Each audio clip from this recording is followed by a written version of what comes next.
Zdravo okolje je še kako pomembno, ne samo za zdrav razvoj rastlin in živali, predvsem tudi nas, ljudi.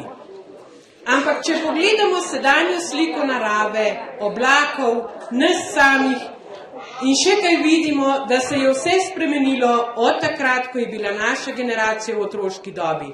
Le kaj se je zgodilo? So to res podnebne spremembe ali kaj bolj konkretnega? Več o tem nam bo pa povedal Anton Komat, ki raziskuje te stvari in boste dobili informacije iz prve roke. Vabim gospoda Komata mikrofonu. Hvala lepa za vabilo. Pravzaprav tale moj prijatelj Karl mi same težave dela.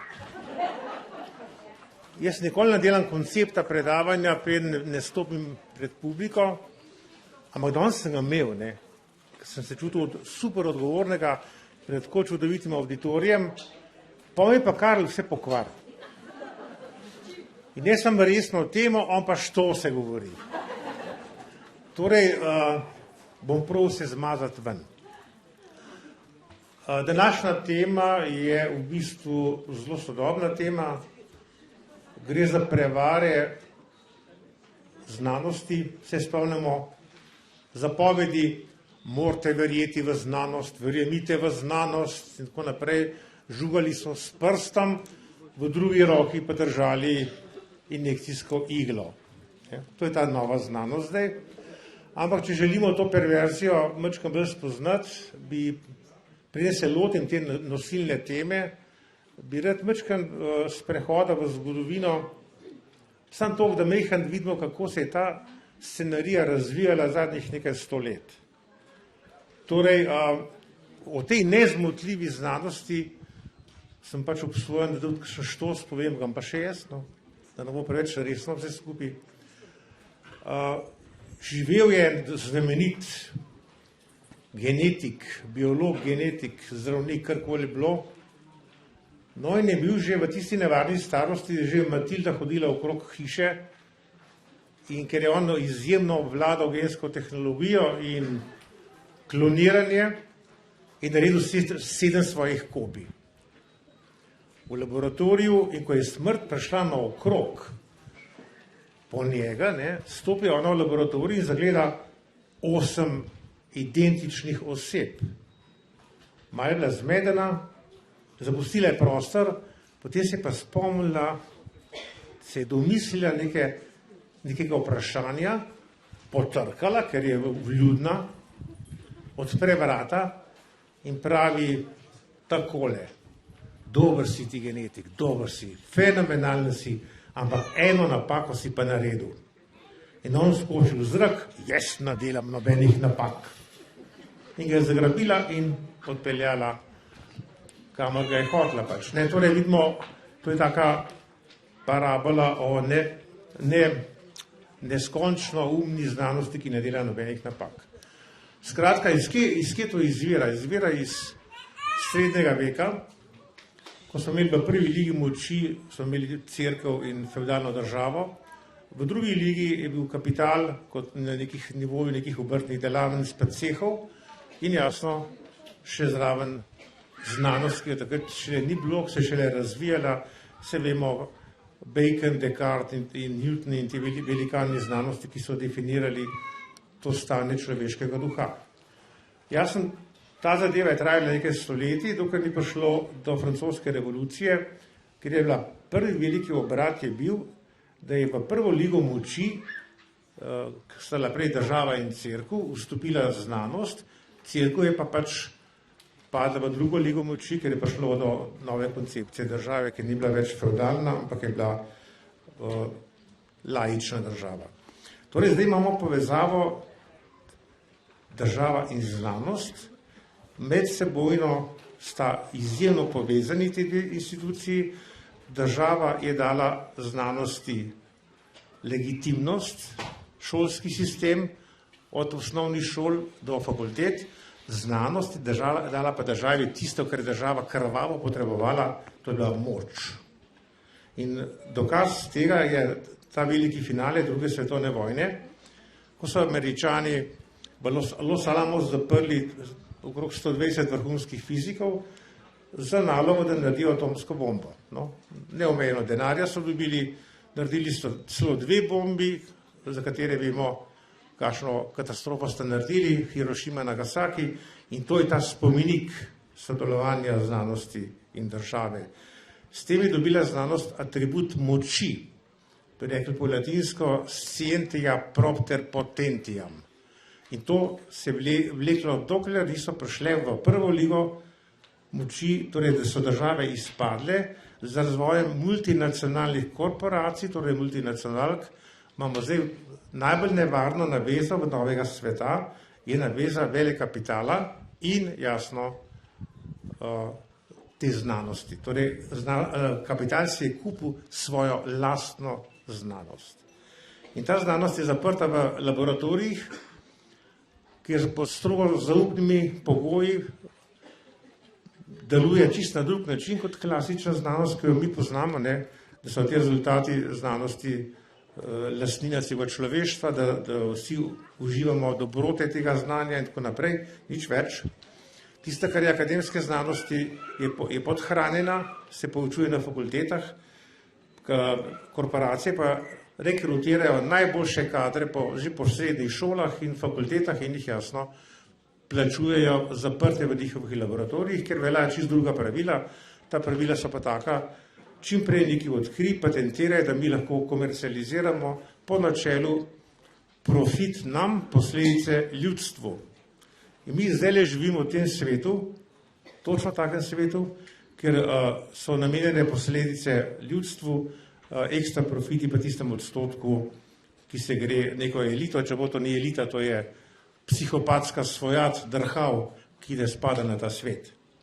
To je suha veja človeštva, ki najbolj fajn, da živi na nekem svojem otoku in se medsebojno izkorišča, uničuje, cepi, ker ne delajo krčijo, se ne spustijo na mir, kajti mi ljudje imamo pravico do svojega življenja, do svoje samoorganizacije in ta prelom se ravno zdaj dogaja v celem svetu in zato moram reči, da smo na en način ena posvečena generacija, ki ima opravka s temi dramatičnimi spremembami, zato je izjemno pomembno, da se povezujemo tako, kot se danes na celem prostoru. Torej, ta konfiguracija znanosti zaradi moči bi lahko tudi nadaljeval tam, ker je Karl načel neko temo, ko je govoril o dogmi, kajti moramo reči, da sodobna znanost ni mena znanost več, kajti Descartes, ki je definiral sodobno znanost kot filozof, je kot temeljno načelo postavil, da je veliko temeljno načelo znanosti, da je dvom kot metodično načelo. Znanstvenik mora nenehno dvomiti v svoje rezultate, v svoje eksperimente, v svoje teze, hipoteze, nenehno jih mora preverjati, torej nobene dokončne znanja ni, vsak trenutek se lahko kjerakoli hipoteza, kjerakoli teza podre in jo nadomesti nek nov pogled na svet, bolj temeljit, bolj natančen in tako naprej. Jasen človek se vedno približuje neki resnici, ki ne more nikoli praktično doseči. Torej vidimo, da imamo opravka z dogmo in če smo preživeli tole korono histerijo, kot smo jo preživeli teh 2 leti pa pol, vidimo, da je ta dogmatizem se krasno v tem polju pojavil. Torej vsi ljudje smo bolniki po teh tezah, torej in ta dogmatski pogled je tako kot v neki religijski hierarhiji, vsi ste grešniki, na drug način vsi smo bolniki. Spoved, ki je pač obred, ki ga ima cerkev, je v tem primeru test, se moraš testirati, in pokora za ta test je pa karantena. Vidimo, da imamo popolno dogmatsko strukturo, torej imamo indirektni ali pa direktni dokaz, da ne gre tukaj za neko znanost, ampak da gre za navadno uzurpacijo znanosti, ki sebe deklamira ali pa deklarira kot znanost. Skozi to moramo tudi gledati sedanje stanje sveta in ga vedno nenehno kritično presojati in analizirati.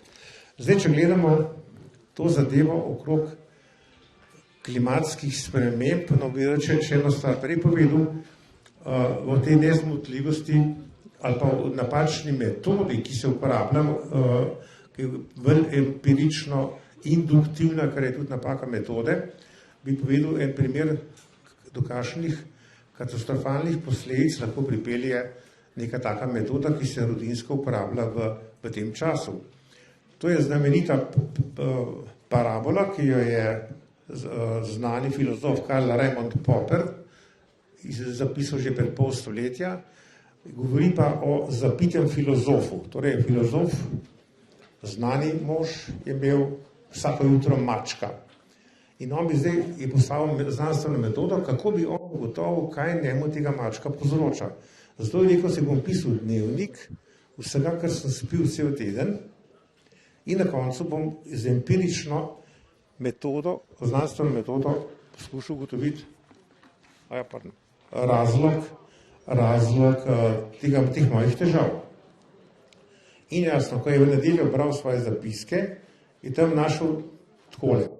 Ponedeljek viski z ledom, v torek činar z ledom, v sredo kampari z ledom, v četrtek recimo vermut z ledom in tako naprej. Aha, je rekel, vsak dan je bil led, torej voda me povzroča mačka. To je znamenita zadeva Karla Raimunda Popperja, ki sem mogel povedati, kajti ugotovim, na en tak preprost način nam pove, kakšno napako lahko naredi nekdo, ki popolnoma pravilno znanstveno metodo uporablja.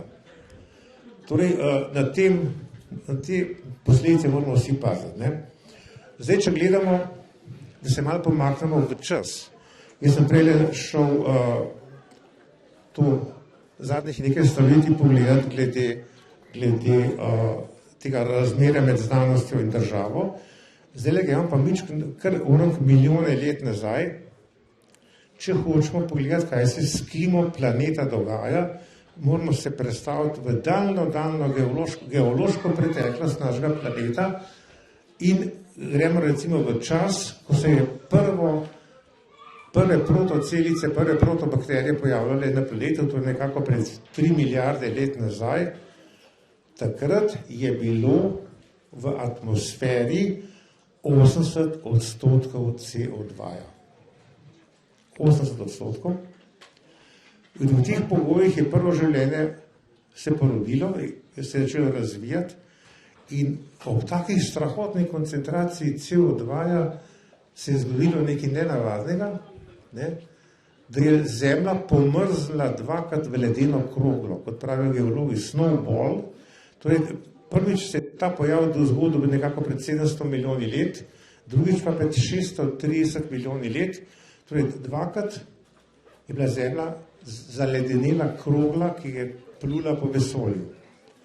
In rešitev tega stanja, ki je v bistvu praktično uničilo prvo življenje, je bil masoven izbruh vulkanov, kajti ta silni pritisk ledu na celotnem planetu, ne samo na polih, kot je danes bilo očitno, je povzročil razpoke zemeljske skorje in jasno, masovni izbruhi vulkanov so izbruhali ogromne količine vode v atmosfero, to je pa edini vodna para je plin, ki povzroča segrevanje planeta. No in ti vulkanski izbruhi so povzročili jasno razcvet življenja, prvič jasno razpukl ta oklep ledeni planeta in drugič je ta življenje razcvetelo. In kaj se zgodi? Pred 430 milijoni let, ko so prišle prve rastline na kopno, imamo že CO2, so te rastline ga toliko porabile za fotosintezo, da je njegova koncentracija samo 25krat večja, kot je danes. Ampak to je že pomenilo, seveda takrat rastline zelo mehne liste, kajti glavni indikator stanja CO2 v atmosferi so v bistvu rastline, ki tudi poganjajo celotno to kolo. In ko je CO2 relativno več, takrat so listi manjši, ker je potrebna manjša površina za absorpcijo. Ko CO2 pade, se površine listov rastlinam povečajo in hkrati se tudi poveča število listnih rež, ki so tiste, skozi katere rastlina sprejema CO2. Ampak, ker vse kopenske rastline imajo listne reže na spodnjih stranih listov, ne, torej ne na zgornjih, samo na spodnjih stranih, to pomeni, da je glavni vir CO2 zemlja, ne zrak. Na spodnjem primeru bi bile listne reže na obeh stranih ali pa samo na zgornji strani. Torej vidimo, da je narava naša pravilno rešitev. Mi jo pa nočemo videti. Ne? Zdaj, če gledamo to zgodovino, kaj se je dogajalo v geološki zgodovini, ko imamo skozi proces, konstanten proces, da koncentracija CO2 nenehno pada. Od tistih 80% v daljni preteklosti do tistega 25-kratnega povečanja v Ordoviciju, popaca v času Ordovicija, pa potem naprej skozi geološko zgodovino do sedanjega časa, CO2 skozi spada in so ta sinusoidna nihanja, kajti v naravi je vse niha, nič ni konstantnega, nič ni stalnega. Edina stalnica je nenehna sprememba, jasno, da so v te sinusoide kot nek prikaz tega trenutnega stanja, vidimo, da ta sinusoida pada in tukaj je eno glavnih načel narave, ki govori, da imamo opravka s podobnostjo preko meril, ne, torej da se stvari ponavljajo na raznih merilih. Zdaj, če gledamo recimo eno to časovno krivuljo v obliki sinusoide, če bi zdaj ta segment droben povečali, bi spet dobili malo sinusoido in če bi še tam en konček povečali, bi spet dobili sinusoidno nihanje. Torej, skozi čas nenehno se te stvari gibljajo. Potem zdaj bom še povedal praktične dokaze za to, kaj se dogaja s klimo skozi geološko zgodovino planeta. Torej, zdaj smo prišli do točke, kjer imamo že eksplozijo rastlin, rastline imajo že večje liste, ne? Jasno, ker je koncentracija CO2 padla, ne? Skozi pada. Prve rastline so bile, recimo tam, ko sem prej rekel, pred 425 milijoni let so imele majhne listke, ker je bilo ogromno CO2, potem pa CO2 je vedno manj, kajti CO2 se deponira v kamninah na morskem dnu. To je ta ogromen cikl, kot pravijo, biogeokemičen cikl, na katerega človek čisto nobenega vpliva nima. To so tako ogromne količine in koncentracije, da je nepredstavljivo, da bi človeška populacija karkoli na to vplivala. Cikl pa dela tako, jaz sem prej omenil te vulkanske izbruhe, ki masovne, množične, imamo tu vodne pare, jasno tu zraven je tudi CO2, ampak ta CO2 se potem raztopi v oceanih, kjer nastaja pač ta H2CO3, blaga kisika, ki raztaplja apnenec.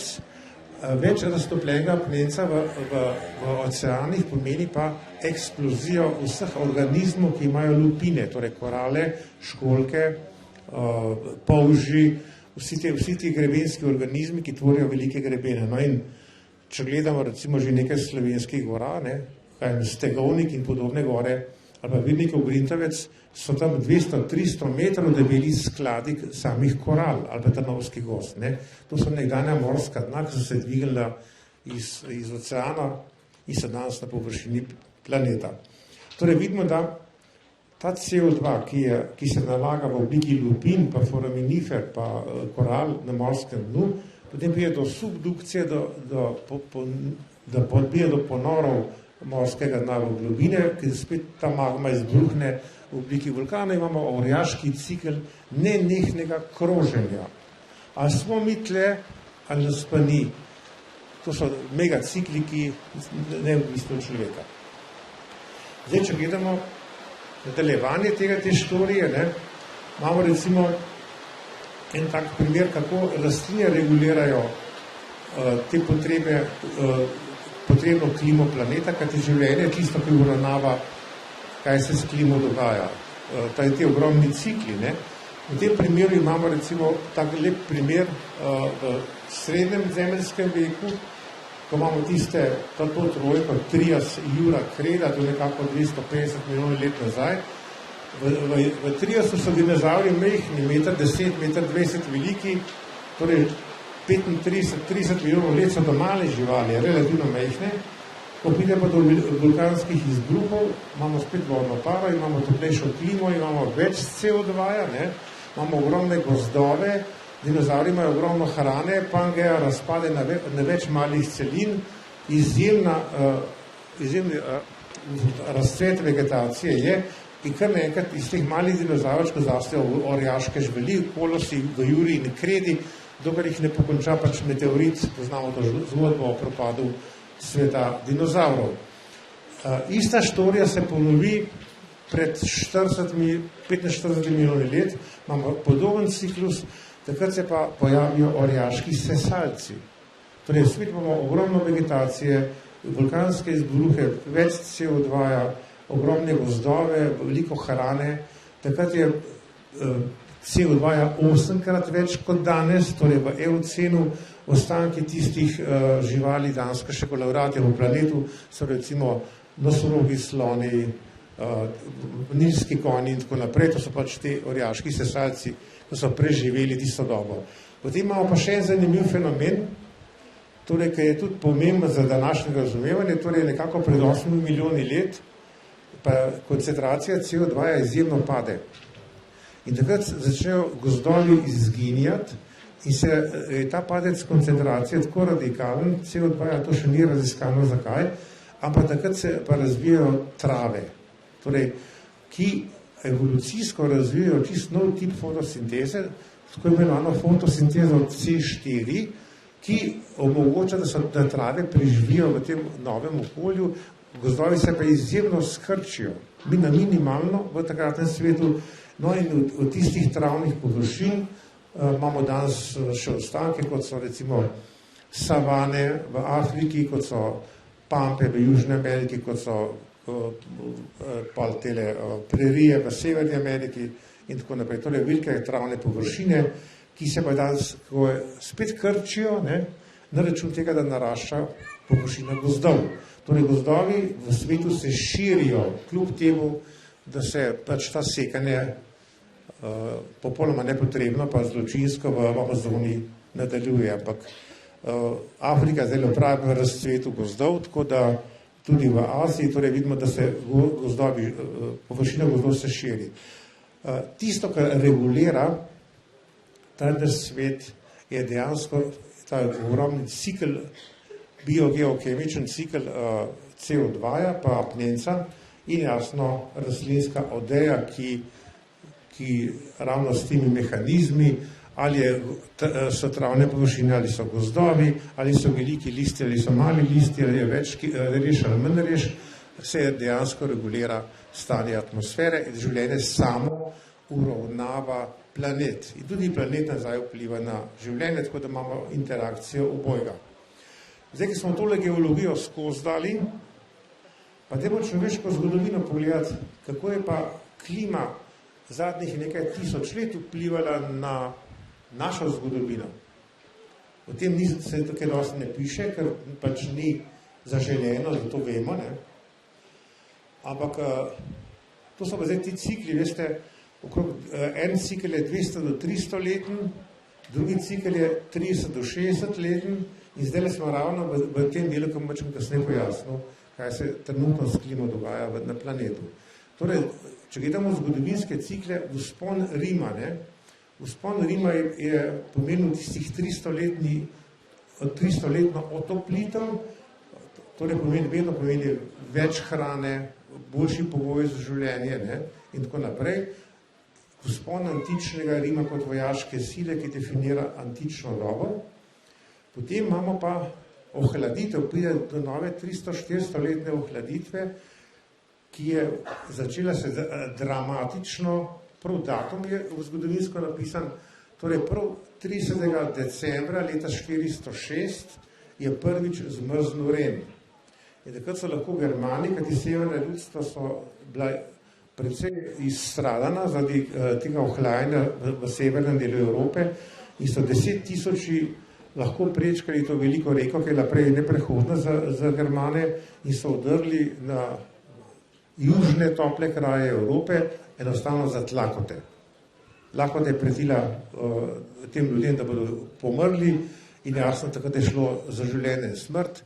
stari, mladi, otroci, moški, vse je šlo na jug, da je rešvala svojo glavo. No in zdaj, ta ohladitev je bila tako močna in je trajala praktično do leta 800.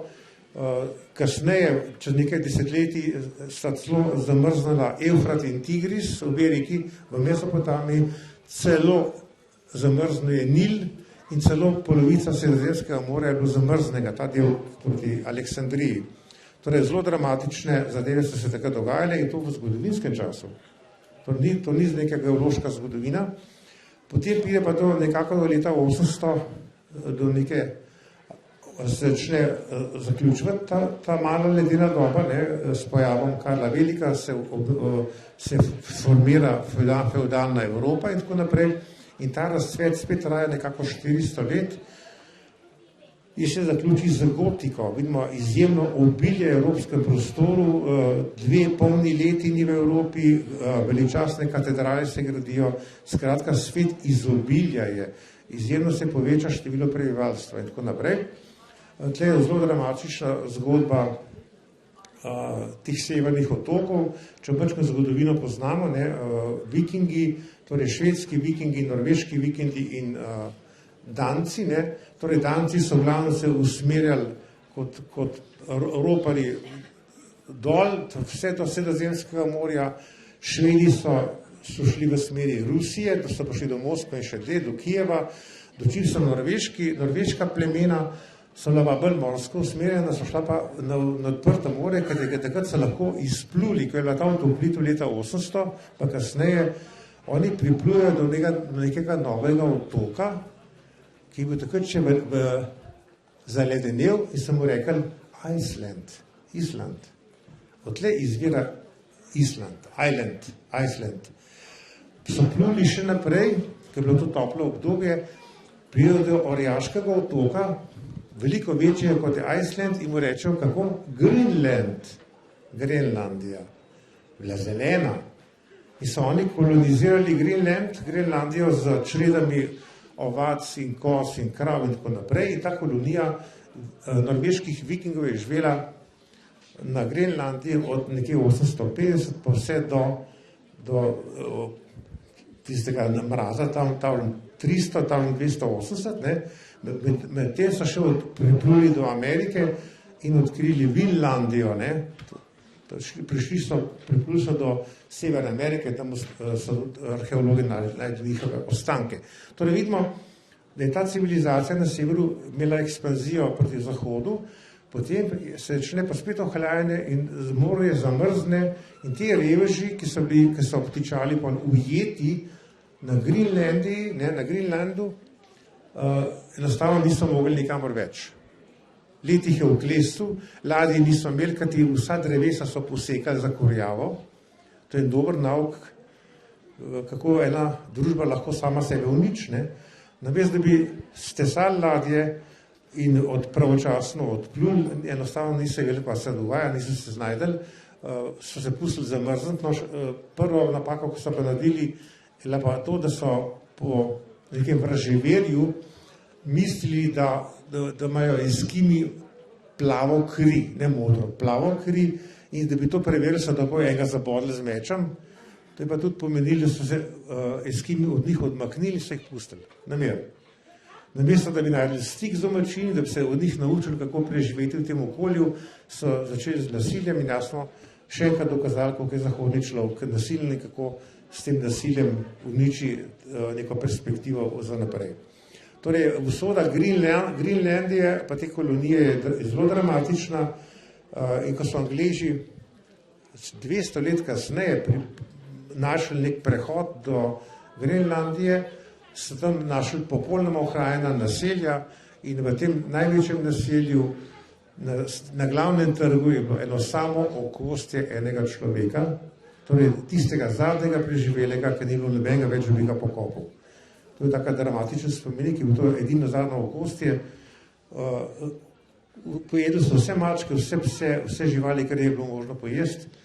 Rib pa niso jedli, tukaj do rib niso mogli priti, ker enostavno so pokorili vse drevesa, vse les kot kurjavo. Torej vidimo, da kako neka civilizacija dela veliko napako. No in potem imamo jasno to malo ledeno dobo v srednjem veku, ki jo novodobni klimatologi sploh ne upoštevajo, jo kar spustijo, ne. Potem imamo pa tisto, kar je pa zdaj pomembno v sedanjem svetu, so pa te oscilacije. Če kdo gledal, zdaj imamo to na internetu odlično, je povedal profesor Goldberg iz Kraljevega švedskega tehnološkega inštituta, ki je ta nova razkritja pojasnil. On govori o tem 60 pa 30-letnem ciklu, torej so to še manjši cikli znotraj tega historičnega 300-400 letnega. Jasno, ta nihanje ledu na Arktiki je odvisno od tega, v katero smer se vrtijo cirkulacije v Tihem oceanu. To je tako imenovani pacifične oscilacije, se temu reče, torej 30 let Pacifik kroži v smeri urnih kazalcev, 30 let se pa tok obrne v drugo smer. Razlogi so v vesoljski dinamiki, to je ta vesoljski mehaniki Zemlje in njenega gibanja. No in jasno, ko se oceanski tokovi vrtijo v smeri urnega kazalca, ta toplejša voda, ki prihaja iz spodnjih delov, gre skozi Beringov preliv in topi led Arktike. Ko se pa cikl obrne, je pa led naraščen na Arktiki. Torej, naraščanje in padanje ledu je odvisno od tega pritoka tihooceanske, torej iz pacifične vode, iz te pozitivne ali pa negativne cirkulacije. Torej, vidimo, da nestrane raziskave potekajo v tej pravi smeri, ko deluje prava znanost, na drugi strani imamo pa uzurpacijo, imamo lažno znanost, ki je v službi velekapitala. To smo zdaj videli skozi COVID histerijo, ne?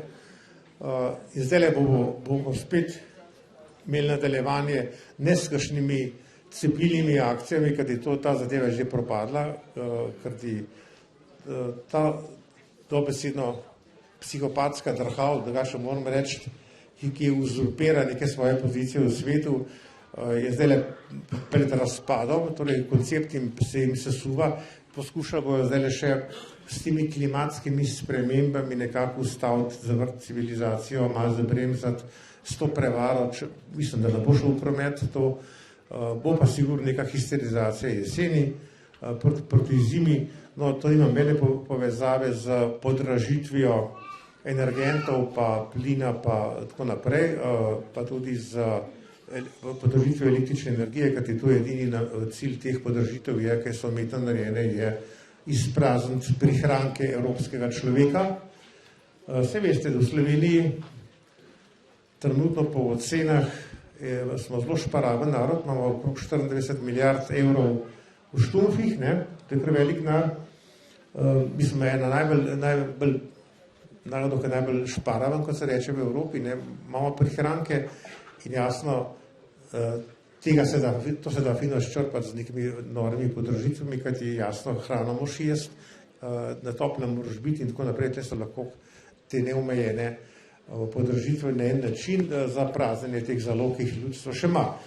Jasno, da to se moramo povezati pa tega izstop narediti iz te norišnice, no in je prava pot je samo povezovanje ljudi in jasno tisto, kar je Slovence naredilo, da smo narod, ki je preživel težke trenutke zgodovine, samo zato, ker smo bili solidarni, ker smo sodelovali v najtežjih momentih.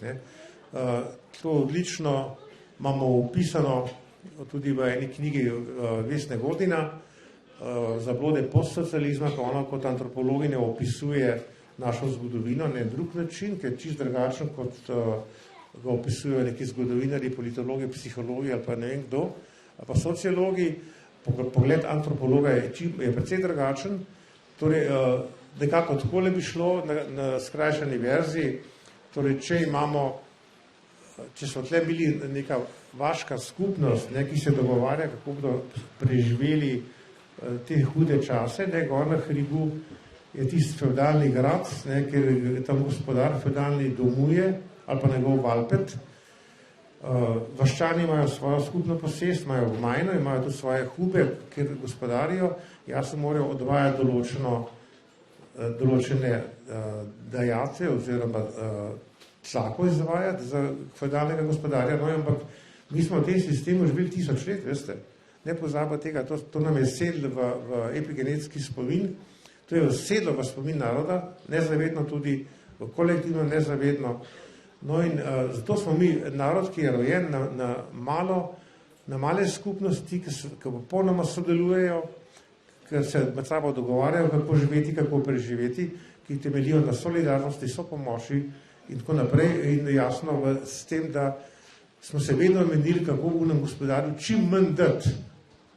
Nekoč je bil to Dunaj, pa je bil Beograd, zdaj je Bruselj, ampak kdorkoli je, ta narod je vedno preživel na lokalnem nivoju v tržni povezavi, kot se je rekel, mož beseda, dogovorjenega nihče ni smel prekršati. Dogovor je bil zakon, najvišji zakon je bil dogovor med ljudmi. Ni bilo ne ustave, ne zakona višjega od tega, no jaz mislim, da je tudi v teh prelomnih časih tole je naša rešitev, da sodelujemo, da si pomagamo, da za nas ne sme biti nobene oblasti. Najmanj pa te, ker se zdaj v Bruslu zgajane, ker nima nobene veze za demokracijo, niti z človekovimi pravicami. Ampak to je danes do jutra, da stvar propadla, kajti ta narod je vedno preživel in to zdaj bomo preživeli. Veliko dobre volje, veliko nasmehov, pa bodite pogumni, pa držite se, pa fajn se imejte. Hvala lepa. Iskrena hvala Antonu Komatu, da se je odzval povabilu, da je prišel, povedal, kako stanje zgleda trenutno. Pa, kar počakajte, klele, kar počakajte. Jo, ne. Na voljo je tudi knjiga pri gospodu Komatu, 5 jih ima, Brodolomci na splavu Meduze. Izjemno zanimiva knjiga. Tako da, če jo kdo želi, jo lahko dobi tukaj pri Antonu Komatu. Hvala lepa vam, da ste se odzval. Pa jaz upam, da še večkrat lahko malo razturimo Slovenijo. A ne?